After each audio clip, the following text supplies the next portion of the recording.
Bismillahirrahmanirrahim. Assalamualaikum warahmatullahi wabarakatuh. Alhamdulillah teman-teman sekalian, pada kesempatan kali ini kita bisa berjumpa kembali dalam channel Makes Mudah. Di hadapan saya adalah susu ya, yang bermanfaat untuk kesehatan karena tidak saya campur dengan berbagai macam campuran, tidak saya kasih creamer, tidak saya kasih gula yang berlebihan. Ini susu murni. Teman-teman sekalian, pada umumnya orang setelah dewasa dia meninggalkan minum susu, apalagi sudah tua. Bahkan kadang alergi, dia seakan-akan itu alergi ya, seakan-akan. Nanti akan saya jelaskan apa itu alergi susu sebenarnya, kemudian apa sebenarnya dia itu bisa mulai muntah, itu akibat dari apa. Nah, sebenarnya susu itu bermanfaat sih bagi orang dewasa atau orang yang sudah tua. Teman sekalian, kebiasaan minum susu pada umumnya akan berhenti ya pada usia dia remaja ataupun dewasa, kemudian tua apalagi ya. Bahkan sebagian mereka ketika minum susu perutnya sakit, mual, diare. Nah, sebenarnya penting nggak sih orang dewasa atau remaja atau orang tua minum susu? Maka kita sampaikan bahwa sebenarnya minum susu itu masih bermanfaat bagi orang dewasa maupun orang tua. Ada beberapa manfaat susu yang bisa kita dapatkan ketika diminum setelah remaja, kemudian dewasa, bahkan sampai dia menginjak usia tua. Berikut ini akan saya sampaikan. Yang pertama, bahwa manfaat minum susu setelah dewasa adalah diantaranya mencegah osteoporosis. Kenapa? Banyak sekali kita ketahui secara umum orang yang sudah lanjut usia tulangnya menjadi keropos, ketika jatuh mudah patah ya. Pernah suatu kejadian ya, seorang pasien ya, dia itu sudah hampir pulang, tiba-tiba dia ke kamar mandi kepleset jatuh. Tidak jadi pulang, kenapa? Karena tulang pahanya patah, padahal jatuh biasa.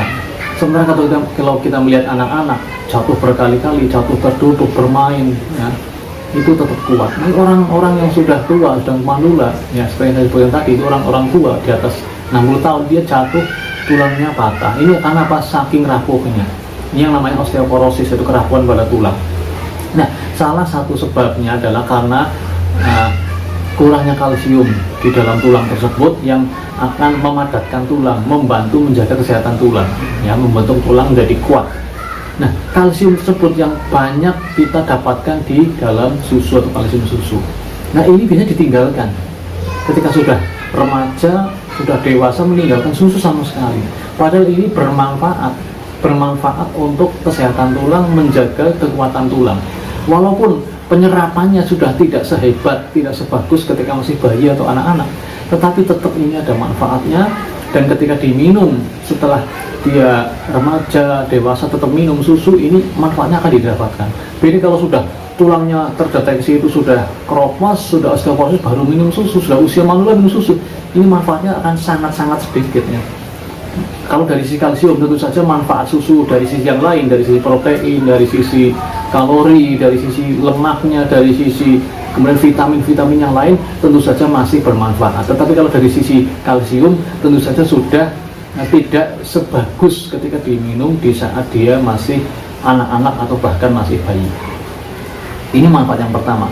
Ketika seseorang dia terus minum susu, remaja, dewasa, tetap minum susu, dibiasakan misalnya, artinya tidak harus sehari 3 kali seperti bayi ya, mungkin sehari sekali atau seminggu sekali, atau minimal tidak alergi ketika ada susu, minum susu. Ketika ada penjual susu datang, kita ikut beli susunya, kita minum, jangan alerginya. Dan kalau kita kebiasaan seperti itu, perut kita juga adaptasi, akan terbiasa.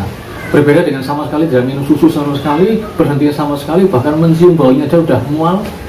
Nah, maka ini jadi dia sama sekali tidak akan minum susu. Tapi kalau dibiasakan dari bayi ya, mungkin dulu setiap hari, sekarang kemudian jadi seminggu 2 kali, sedikit demi sedikit dulu, sehingga perutnya akan terbiasa dengan laktosa yang ada dalam susu. Karena yang membuat dia itu tidak nyaman, tidak mual sebenarnya kan faktor adanya enzim laktase yang dia itu sudah tidak produktif yang diproduksi di dalam usus.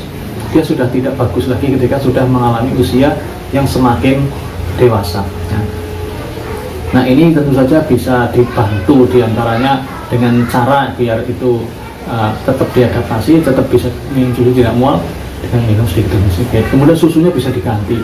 dengan susu yang lain, misalnya susu kambing, kemudian susu, kalau ada susu unta atau susu kedelai, karena ini laktosanya lebih sedikit, tapi kandungan gizi yang lain tetap bagus, banyak, kalsiumnya juga bermanfaat. Nah teman-teman sekalian, yang pertama bisa mencegah osteoporosis. Kemudian yang kedua, bahwa susu dapat membantu mengurangi dehidrasi ya. Orang-orang yang bekerja berat di jalan misalnya, atau di sawah, atau dia panasan ya, ini kan banyak cairan yang hilang. Maka salah satunya direhidrasi, dikembalikan cairan tersebut dengan mengkonsumsi atau minum susu tersebut. Ini bagus sekali. Jadi minum susu tidak harus tiap pagi, bisa kapanpun, di saat bekerja, di saat siang, di saat malam, bahkan di saat sebelum tidur. Itu tetap bermanfaat, tetap bagus, karena kandungan berbagai macam gizi yang ada di dalamnya. Kemudian yang ketiga, manfaat susu adalah bisa membantu meminimalkan resiko obesitasnya. Banyak orang yang tidak mau minum susu karena khawatir di situ ada lemak yang bisa akan memperparah berat badan. Padahal berdasarkan penelitian dari para ahli, di antara American Society for Nutrition pada tahun 2016 itu disebutkan bahwa dari 8.000 orang wanita yang dilakukan tes atau dicoba untuk minum susu, ternyata ya, setelah beberapa waktu dia minum susu, dia tidak mengalami risiko obesitas, bahkan ada kecenderungan untuk menurunkan berat badan. Tentu saja dengan minum susu yang benar-benar susu ya. Barangkali orang bisa berat badannya meningkat ketika yang diminum susunya campuran gula yang terlalu banyak, atau bahkan campuran creamer atau yang lain-lain yang sudah dibuat macam-macam. Tapi kalau susu memang susu murni, susu biasa, adapun ketika mengonsumsi gula juga dalam batas-batas yang normal, dalam batas yang wajar, maka tidak masalah. Ketika benar mengkonsumsinya, ketika tepat cara meraciknya ya, tanpa dicampur macam-macam, maka ini juga akan lebih bermanfaat. Kalaupun mau ditambah mungkin variasi, kalau diminum susu secara murni seperti ini mual, bisa ditambah dengan mungkin kopi ya, bisa ditambah dengan gula dengan batas yang normal ya, batas maksimal secara umum orang dewasa kan konsumsi gula sekitar 50 gram atau setengah ton. Selama itu batasnya masih terbatas, itu insya Allah masih aman saja. Bisa dicampur dengan jahe dan sebagainya untuk mengurangi mual, bisa dicampur dengan aroma yang lain, frampot dan sebagainya, vanila juga bisa. Nah, agar tidak, mungkin karena faktor bau juga bisa, orang sudah suka susu. Kemudian teman-teman sekalian, manfaat yang lain dari susu adalah dapat mencegah penuaan dini ya. Artinya kulitnya akan terjaga, bagusnya kulit akan terjaga. Karena apa? Karena susu itu mempunyai manfaat menangkal radikal bebas ya, racun-racun yang kita hirup di udara bebas ini ya, baik itu dari asap knalpot, baik dari rokok ataupun pembakaran sampah ya, tungku ya, ini adalah radikal bebas yang biasa kita hirup, yang akan membuat lebih cepat penuaan dini ya. Kulitnya menjadi buruk karena nutrisi-nutrisi yang seharusnya bagus terserap akan tidak bekerja maksimal, demikian pula akan meracuni kulit juga, yang ini akan membuat kondisi kulit seseorang mengalami gangguan, sehingga ketika dia mengkonsumsi susu secara bagus, maka radikal bebas ini diantaranya bisa tertangkal dengan ini, bisa terkurangi efeknya dari minum susu tersebut. Nah, tentu saja ketika radikal bebas bisa tertangkal, manfaat yang lain akan didapatkan, seperti mencegah ya, risiko terjadinya kanker karsinoma ya, baik kanker prostat, kanker rahim, kanker payudara dan sebagainya. Kemudian teman-teman sekalian, ada beberapa mitos yang sering kita dengar ketika orang minum susu. Yang pertama, ini susu cuma untuk bayi saja ya, ternyata tidak seperti itu ya. Minum susu juga baik untuk anak remaja, dewasa atau orang tua. Tentu saja dosisnya tidak seperti dosis ketika bayi atau anak-anak ya. Mungkin sehari sekali, seminggu sekali, 2 minggu sekali, atau minimal, saya sampaikan minimal kita tidak alergi susu. Ketika ada susu kita coba minum, ketika ada penjual susu kita coba beli ya. Bahkan kalau susu seperti ini masih murahnya, 1 liter ya tidak lebih dari 20.000, paling ada yang 12.000 kalau susu murni belum dimasak, yang sudah dimasak bisa 15.000, bisa lebih lah, tergantung daerah masing-masing. Kemudian selanjutnya, minum susu bisa menyebabkan diare, bisa menyebabkan muntah. Memang benar sebagian orang seperti itu. Sebenarnya penyebabnya apa? Itu bukan karena alergi dia terhadap susu.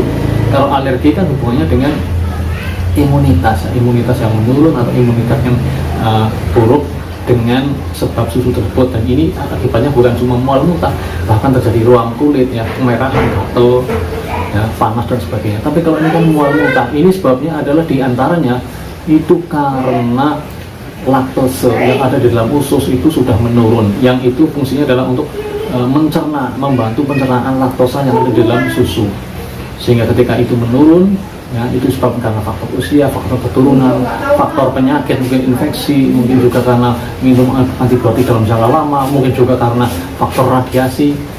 Ini menyebabkan produksi laktose enzim laktose yang ada di dalam usus itu menurun, yang ini diantaranya akan menyebabkan seseorang mengalami mual, bisa mengalami diare, bisa mengalami nyeri perut, kram ya, atau kejang perut atau kolik ya, dan sebagainya. Nah, gangguan-gangguan di perut. Kemudian minum susu bisa menyebabkan kegemukan. Nah, ini sudah saya jelaskan tadi di awal.